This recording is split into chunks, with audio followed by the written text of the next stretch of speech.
guys, welcome back to our third tutorial now, and today we are just going to be doing some flowers, some roses I believe, on my arm. So let's get started.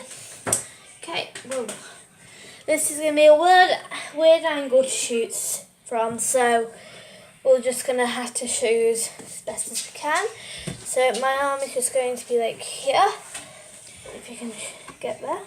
Yeah, cool. Okay, so I'm just going to load my brush, and I'm using, it's going to run out, a homemade split cake which has global magenta, neon pink and white, and you always have the white on the tip, I believe it's called the toe of the brush. I'm not 100% sure on that, but I'm sure I heard that somewhere. So, what I found when I was learning to do, or still am learning to do different things, I really wanted to learn to do the roses. Sally-Anne Lynch does amazing roses, and I've seen so many other painters that I've learnt from her, and are also doing amazing roses. And I found that all the videos I watched, I was really deflated because they were all so good. And, you know, we don't all get that good straight away. So I thought it'd be nice to show you that I'm not perfect at roses, and you don't have to be, because they can still look really pretty. So I'm making sort of petal shapes here.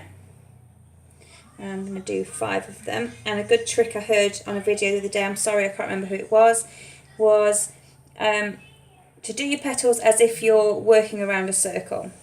So the circle would be here in the centre, imaginary, and I would just work round, avoiding that centre, just to space out your petals.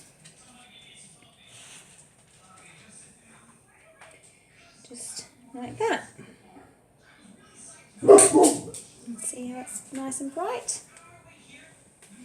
And then to do an arm design, I'll just bring another petal out here, and I'd literally just guess as I go.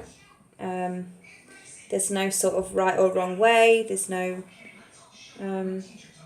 perfect way to do it. It's a case of just trial and error, see what fits where, and see how you get on.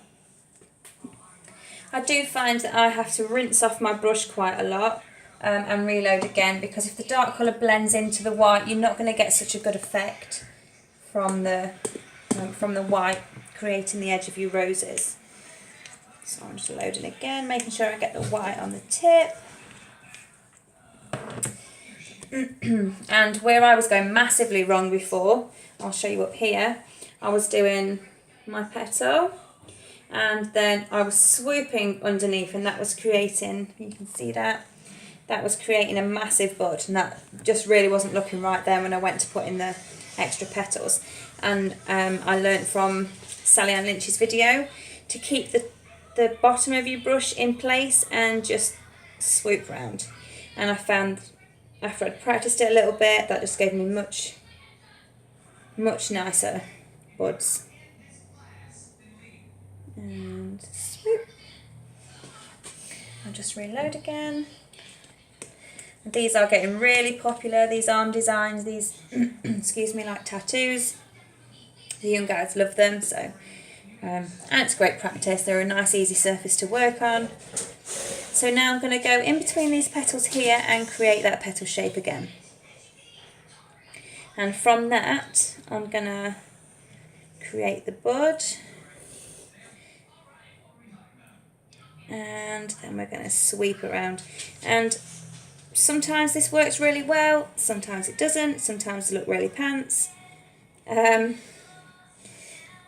And it really is just a case of practice and practice. See, I still wouldn't be happy with that one, but it actually does look like a rose. It's not perfect, it's nowhere near Sally-Anne Lynch or Emma Green standard, but it's a rose, and nobody's really going to pull at you for it.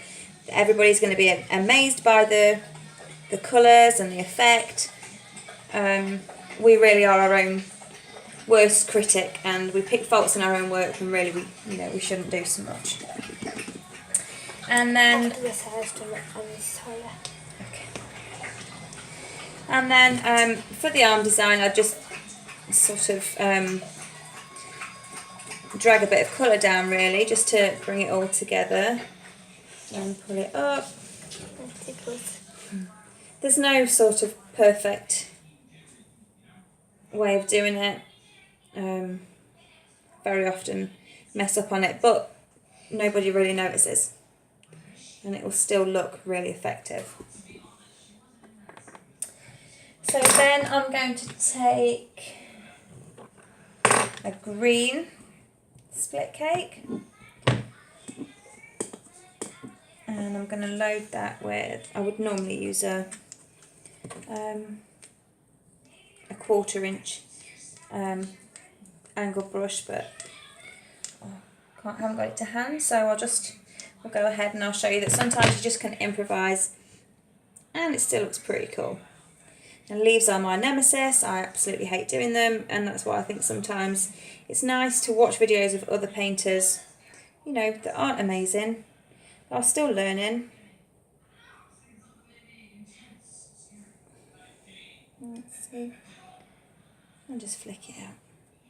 And then I just sort of like press around my buds, and that just gives it a little leafy effect. And press around and just dab it down. And then I'm going to pull a bit of the green through, just to give it some sort of wispiness. And right on the tip, and tickling. And there we go. Now it's quite gappy here, and I find I can't quite cluster my roses yet. I'll put some glitter on that while it's still a bit wet.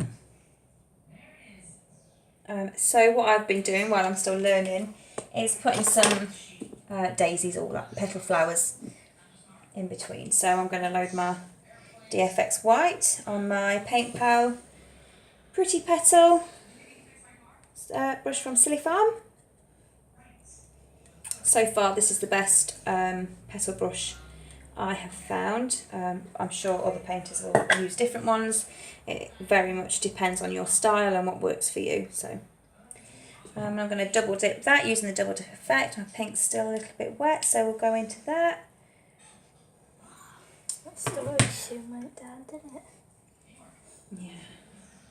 And then I'm just going to create some little flowers just to fill up those gaps and give it a bit of texture, a bit of dimension.